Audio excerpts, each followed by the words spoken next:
Hello, good morning class 10th। हम लोग कर रहे थे आपका पार्ट 12 जम्मू की चित्रकला। देखिए बच्चों, इस पे हम लोगों ने प्रश्न नंबर 6 तक इस पे कल हमने किया था। उम्मीद करती हूँ आप लोगों ने ये सारे क्वेश्चन आंसर अपनी कॉपी पे लिख लिए होंगे।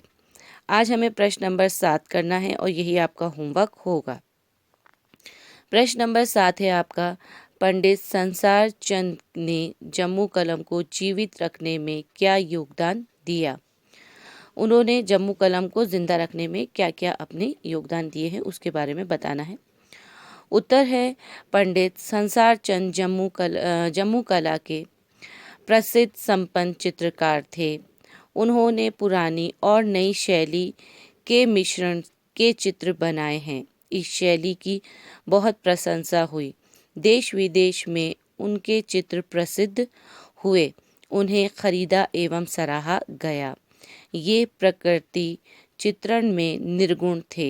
ये डोगरा आर्ट गैलरी के निर्माताओं में से थे तथा गैलरी के प्रथम संग्रहालय भी रहे। इस तरह कह सकते हैं कि पंडित संसार चंद ने जम्मू कला को जीवित रखने में महत्वपूर्ण योगदान दिया। देखो इसमें उनका योगदान पूछा गया। उनका पहला योगदान तो ये हुआ कि वो अपनी कला के लिए बिल्कुल प्रभावित संपन्न थे। पंडित संसार चंद जो थे वो अपनी कला में पूरी तरीके से निपुण थे और उन्होंने पुरानी और नई शैली के मिश्रित उन्होंने चित्र भी बनाए थे और जिनको लोगों ने बहुत पसंद किया था। अपने देश में ही नहीं, विदेशों में भी इनके चित्रों की बड़ी प्रशंसा हुई और इनको खरीदा गया। और जो डोगरा आर्ट गैलरी है, इसको बनाने में ये पहले निर्माता थे इसके, जिन्होंने ये विचार किया था और ये इसके संग्रहालय के क्यूरेटर भी रहे थे। ये हमने लेसन में भी पढ़ा था, ठीक है ना। तो इस तरीके से इतने काम करने के बाद इन्होंने अपनी जम्मू कला को जीवित रखा है। अच्छा, प्रश्न नंबर 8 है आप लोगों का, जम्मू कलम के प्रसिद्ध समकालीन चित्रकारों के नाम लिखिए। उत्तर है, जम्मू कलम के प्रसिद्ध समकालीन चित्रकारों के नाम इस प्रकार है। मतलब जम्मू कलम में जो अभी पत्रकार काम कर रहे हैं उनके नाम बताने हैं। तो उनके नाम है ओपी शर्मा, जिनको सारथी नाम से जाना जाता है, देवदास, गिरधारी लाल। प्रश्न नंबर 9 है, पहाड़ी चित्रकला की विशेषताओं के बारे में 3 वाक्य लिखे। जो पहाड़ी चित्रकला होती है, हिल स्टेशन होता है ना, पहाड़ी इलाका, उसको वहाँ की चित्रकला की खासियतें क्या होती है। नंबर 1 है, 150 वर्षों के बाद भी पहाड़ी चित्रकला के रंग आज तक ताज़ा हैं।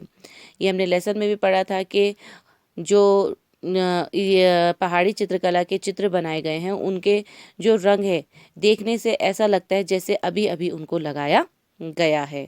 दूसरी खासियत उसकी ये है कि पहाड़ी चित्रकला के रंग मिट्टी, वनस्पति तथा फूलों से बनाए गए हैं। ये भी मैंने आप लोगों को लेसन में बताया था कि पहाड़ी चित्रकला में जो रंगों का इस्तेमाल किया जाता था, या तो वो मिट्टी से बनाए जाते थे या फिर वनस्पतियों से बनाए जाते थे, पेड़ पौधों की जड़ों से, या फिर फूलों से बनाए जाते थे। मतलब वो सारे रंग प्राकृतिक थे। नंबर 3 है, पहाड़ी चित्रकला में रेखा और नक्शिक चित्रण है। पहाड़ी चित्रकला में लाइनों का इस्तेमाल जो किया जाता है, जब उसको ध्यानपूर्वक देखा जाए तो एक एक रेखा खींची हुई नज़र आती है। और नंबर 4 खासियत है उसकी कि सभी चित्र भावना और कला के श्रेष्ठ उदाहरण हैं।